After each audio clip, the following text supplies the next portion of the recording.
This is Shraddha Sharma and you're watching Editor's Take. After RBI's announcement of rate cut last week, there is a renewed discussion around the fiscal deficit. Let's get more details on that with Moneycontrol's Ravi Krishnan. Hi Ravi, welcome to the show. So what are the fresh concerns that have led to this discussion? Well, I would say there have been concerns about the fiscal deficit for quite some time. But what has happened after the RBI's rate cut is that markets were expecting a higher rate cut from RBI. As you all know, RBI cut policy rate by only 25 basis points, despite paring its GDP growth projections by almost 80 basis points. So what was left unsaid in the Monetary Policy Committee's statement is about fiscal concerns that would undoubtedly they would have played a part in the decision. We will probably see, more about this fiscal deficit concerns when the minutes of the meeting are released, next week.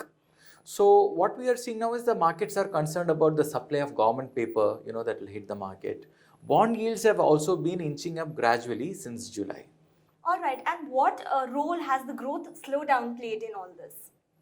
Well, the growth slowdown has undoubtedly played a part in this. We are seeing GDP forecasts being pared down almost on a daily basis.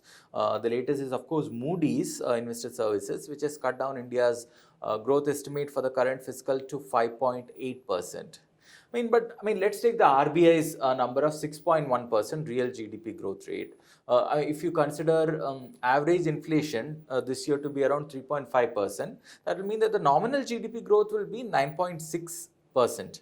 That will be the lowest in 17 years. So when nominal GDP growth is down, there will be ripple effects on tax collection, etc. So it will make it difficult for the government to achieve the fiscal deficit target. All right, and on concluding note, help us understand what are you seeing next?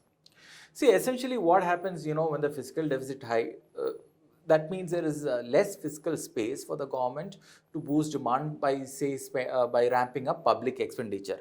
Of course, the government has taken the bold step of cutting, the corporate tax rates. But increasingly, there are questions when companies are not making profits, how will a tax rate cut help? We are also seeing business confidence at really low levels. So it need not necessarily translate into an increase in demand because companies might just choose to enlarge their profits and not use these savings to actually invest in setting up new capacity, etc. Well, the good news is that if the government embarks on a successful privatization come disinvestment program, that will help bridge the fiscal deficit and probably give it a little bit more space to boost demand. All right. Thank you for joining us with those insights. That's all for today's episode of Editor's Take. For more news, views and updates, stay logged on to moneycontrol.com. Thanks for watching.